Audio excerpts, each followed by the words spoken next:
अस्सलाम वालेकुम नाज़रीन। मुआशरा गंदा है या अदीब का ज़हन? ये सवाल जितना अजीब लगता है उतना अहम भी है।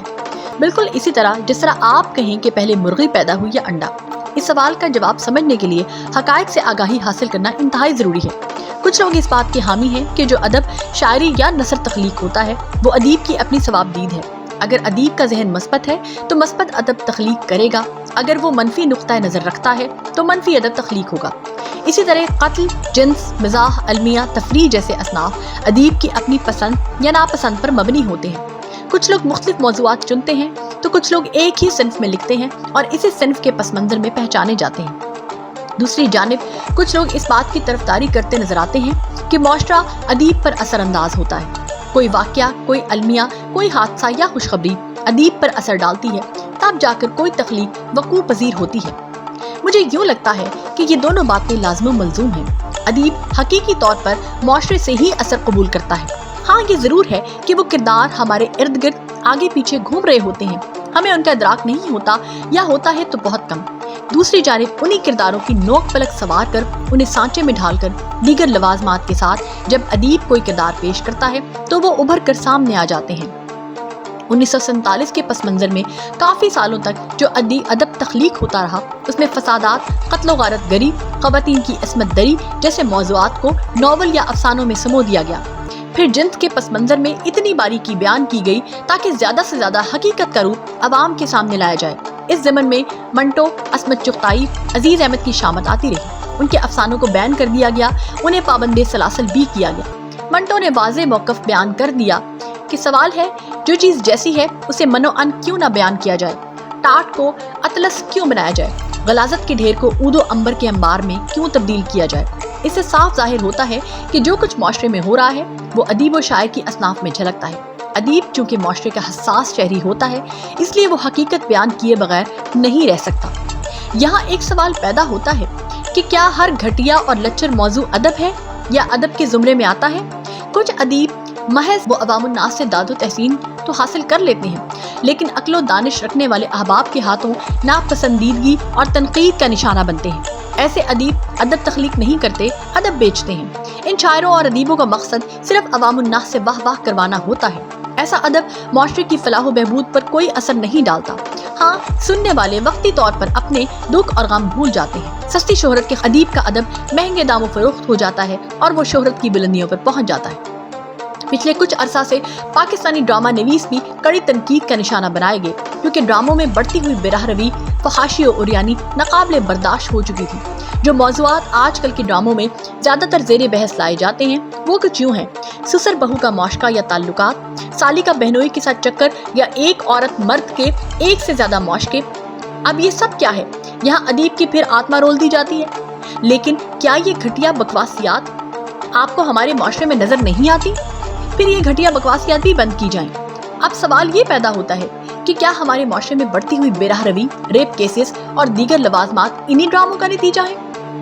इसका जवाब एक मोहतात अंदाजे के मुताबिक ज्यादातर सोशल मीडिया की वो घटिया वेबसाइट्स हैं जिनकी अवामुन्नास तक बआसानी पहुंच है। तो क्या मंटो के दौर में भी यह वेबसाइट्स आम थी जिन्होंने माशरे को आलूदा किया और इस आलूदा माशरे से असर कबूल करके अदीबों ने अपनी तहरीरों में जिन्स को समो दिया? क्या क़याम पाकिस्तान के वक्त भी ये वेबसाइट्स आम थी जिनको अपने आसाब पर सवार करके बेशुमार ख़वातीन की इस्मत दरी की गई और अदीबों ने माशरे में होने वाली इन खुराफात से असर कबूल करके अपनी तहरीरों में जिन्स को फ़रोग़ दिया? कहाँ होते हैं? इसका जवाब यकीनन नहीं है। जी हाँ, क़याम पाकिस्तान के वक्त ये वेबसाइट्स बिल्कुल नहीं थी। इस वक्त माशरे को किसने आलूदा किया?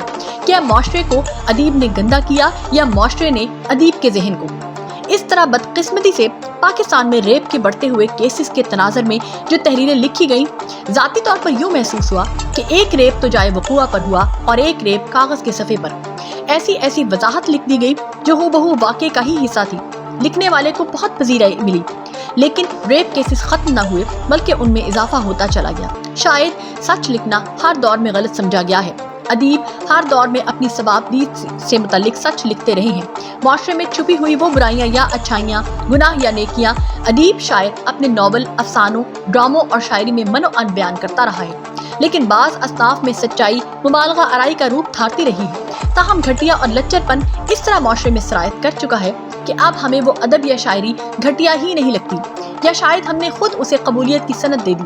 جہاں ڈراموں میں بڑھتی بے حیائی کے خلاف آوازیں اٹھائی جاتی ہیں، وہاں ان کی پسندیدگی کا ریٹ بھی بہت ہائی ہے۔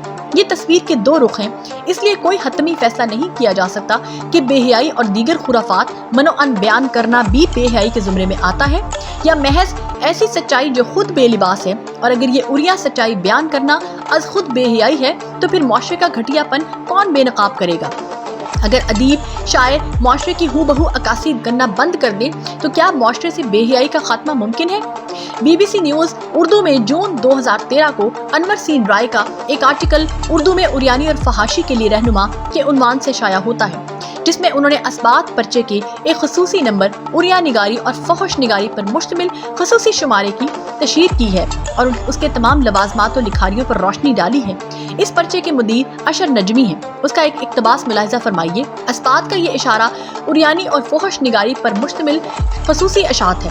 اس میں زیادہ تر مواد ایسا ہے جو پہلے بھی ایک سے زیادہ بار شائع ہو چکا ہے، لیکن ایسے ایک جگہ جمع نہیں ہوا۔ ان اقتباسات سے ظاہر ہوتا ہے کہ جنسی سچائی لکھنا ادب کا ہی حصہ ہے، کیونکہ اسبات کے اس نمبر میں تمام فحش نگاروں کو ایک جگہ جمع کر دیا گیا تاکہ اگر کسی کو اس مواد سے متعلق کچھ جاننا ہو تو ایک شمارے پر اکتفا کرنا ہی کافی ہوگا۔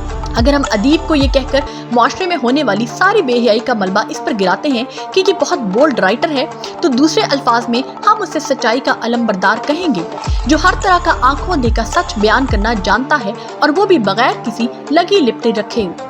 میری نظر میں ادیب معاشرے میں رونما ہونے والی سچائیاں اور ان کی تحریریں بالکل ایک عام عورت اور ماڈل کی طرح ہیں۔ ادیب بھی شاید عام واقعات کو اسی طرح سجا سنوار کر پیش کرتا ہے جس طرح میک اپ آرٹسٹ ایک عام عورت کے خد و خال کو میک اپ و دیگر لوازمات کے ذریعے ابھار کر قابل دید بناتا ہے۔ تو یہ تو تھی ہماری آج کی ویڈیو۔ اس ویڈیو سے متعلق اپنے خیالات کا اظہار کمنٹ سیکشن میں ضرور کریں۔ اس کے ساتھ ہی ہمیں دیجیے اجازت۔ ادب سرائے چینل کو لائک، شیئر اور سبسکرائب کرنا نہ بھولیں۔